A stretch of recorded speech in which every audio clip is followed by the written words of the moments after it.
This is the Sports Source, presented by Junk Be Gone and Renewal by Andersen.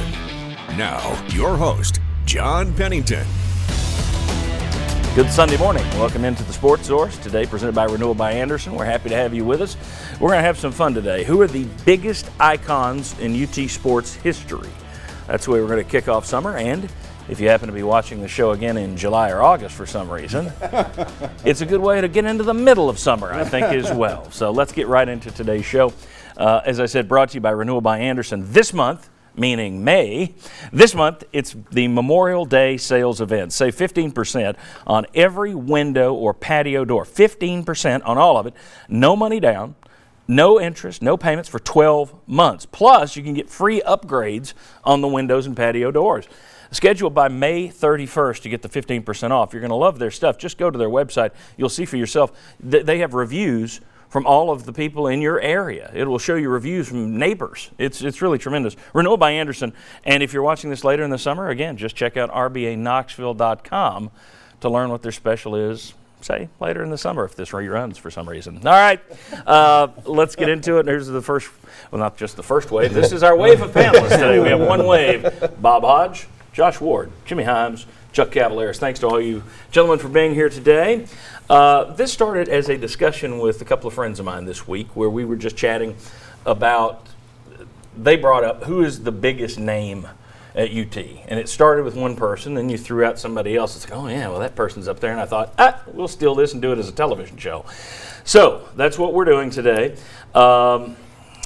Basically, who are the biggest icons in Tennessee sports history? Now, some sports are bigger than other sports. Some people have bigger names nationally than others. Some are more beloved than others. So I'm leaving it to you to determine how you figure that stuff out. You know, I looked at it in terms of national name, in terms of beloved status, and in terms of what they did at Tennessee. So I didn't give tons of credit to what somebody did outside of Tennessee. But I put together my top 10. Rather than doing a vote on the show where we all rank it and put that together, I give my top 10, and then these four guys are going to tear me to shreds for it. So I want to start with number 10 on my list of the icons. Yeah, there we go. We even have a little. It threw me. We got a double fanfare there. All right. Number 10, I put Chris Lofton up there.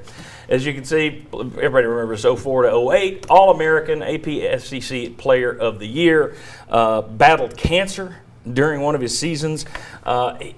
This was a guy, Chuck, who, when you look at Chris Lofton, you're really talking about the focal point of those beloved Bruce Pearl teams. Oh, yeah. I mean, and could hit how many contested shots, too, and big shots when the hand in his face and what he did and in that era and how Tennessee really became relevant again, and Chris Lofton getting him as a recruit from the state of Kentucky.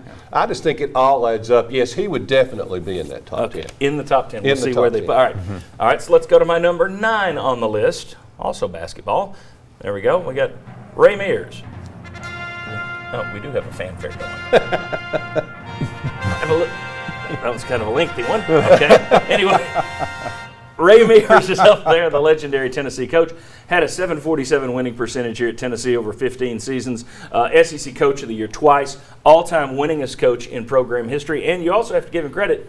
He coined the term Big Orange Country, which has lasted long after his reign at Tennessee. Yeah. Jimmy, Ray Mears makes my list. Any problems with Ray Mears on the list? No, I don't have any problems with it. Not only did he win a lot of games, he brought a lot of flair to it. You mentioned the Big Orange Country, but he also had this hate relationship with Vanderbilt. He even had to have a bodyguards when he went over to Nashville to play against them because they were all yelling and throwing things at him. But he brought Tennessee basketball to relevance in what I would consider the modern era. He also had the Ernie and Bernie show in the 70s, which was wildly popular, where they would pack Stokely.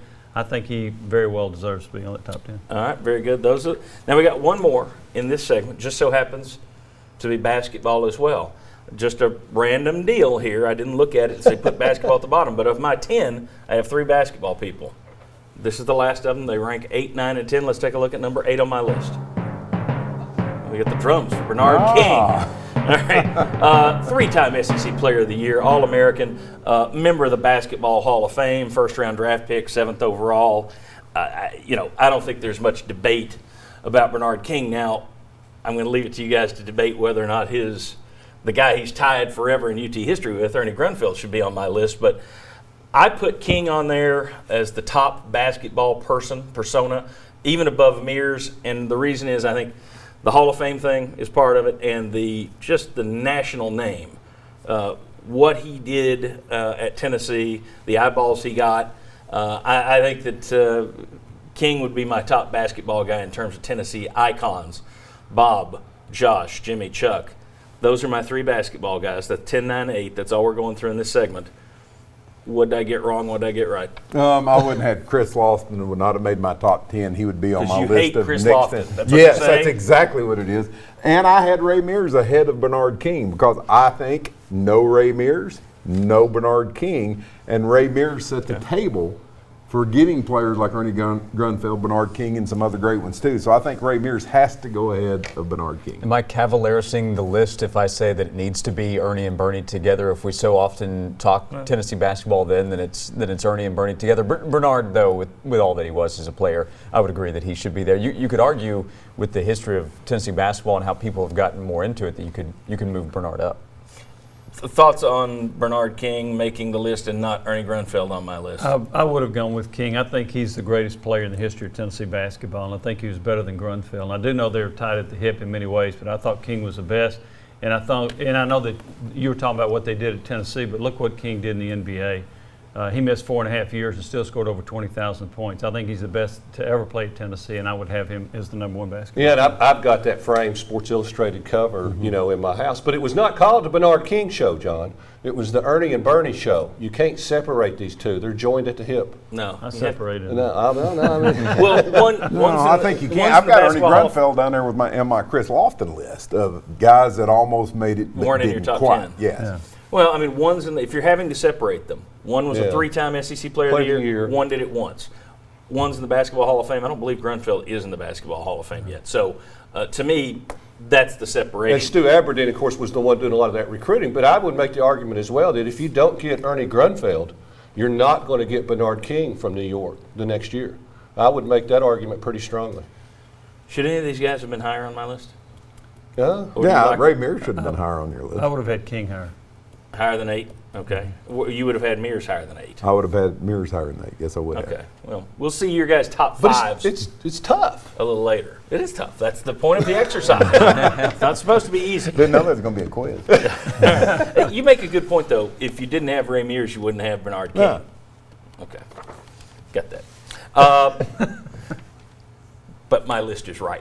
When we come back, we're done with basketball, men's basketball anyway. We'll go in and start listing 7, 6, and 5.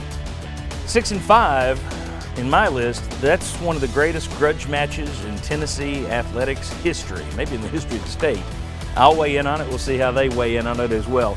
Come on back. We'll dig into the fight to end all fights next on the Sports Source.